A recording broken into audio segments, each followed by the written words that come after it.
सद्गुरु श्री ब्रह्म चैतन्य महाराज गोंदवलेकर, इनका प्रवचन 1 अप्रैल। संगति का जीवन में बहुत महत्व है। जीवन में संगति को बहुत महत्व होता है। संगति का परिणाम अनायास होता है। सत्संगति प्राप्त होना यह अत्यंत भाग्य की बात है। वो पूर्व पुण्य के कारण ही प्राप्त होती है। हम ये अनुभव करते हैं, जिसके साथ हमारी संगति होती है उसके गुणों का हमारे ऊपर प्रभाव पड़ता है। मानो कि कुछ लोगों ने यहाँ आने का निश्चय किया। किसी ने विचार किया कि हम पैदल जाएंगे, दूसरे ने विचार किया कि हम बैलगाड़ी से जाएंगे, तीसरे ने सोचा मैं रेल से जाऊंगा, चौथे ने सोचा मैं मोटर से जाऊंगा। सभी निर्धारित स्थान से ही निकले तो मोटर से आने वाला जल्दी पहुंचेगा। मतलब यह कि जिससे संगति की उस सवारी के गुणधर्मों का प्रभाव उस पर हुआ।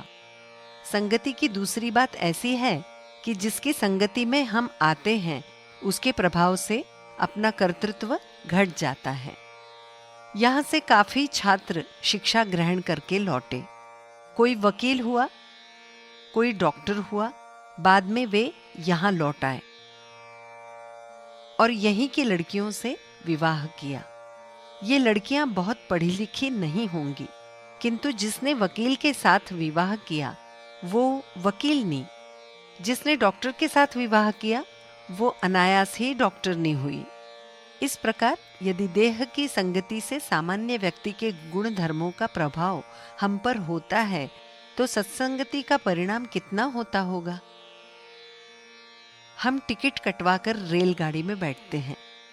हमारी बगल में यात्रा करते समय कौन आकर बैठेगा इसका हमें पता नहीं होता, लेकिन बगल में बैठा हुआ यात्री यदि बीड़ी पीने वाला है तो हमें बरबस बीड़ी का धुआं सहन करना पड़ेगा और वहीं बैठना पड़ेगा।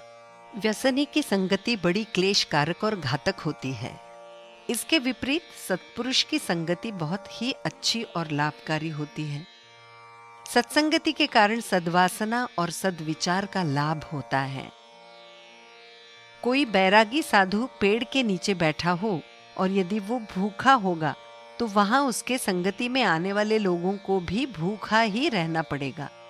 यदि कोई समर्थ के समीप गया तो वो कहेंगे मैं भिक्षा के लिए झोली लेता हूं, तुम भी लो। दोनों मिलकर भिक्षा मांगकर लाएंगे और पकाकर खाएंगे। किंतु संत यदि गृहस्थ होगा तो हर हालत में अतिथि को भोजन खिलाएगा। अन्न के अनुसार वासना निर्माण होती है, इसलिए संतों के घर भिक्षा मांगकर खाएं। संतों की प्रत्यक्ष सहवास में संगति प्राप्त होना सहज नहीं है। हम जहां रहते हैं वहां से संत दूर रहता होगा और पास में रहता होगा तो भी गृहस्थी के झंझट के कारण हम 24 घंटे में कितने समय तक उसकी संगति में रह पाएंगे। अतः प्रत्यक्ष संगति का लाभ कितना होगा, अर्थात नगण्य। अतः नाम की संगति में ही सबको निरंतर सत्संग की प्राप्ति हो सकती है। परमार्थ साधने के लिए सत्संगति बहुत ही उपयुक्त है। जानकी जीवन स्मरण जय जय राम।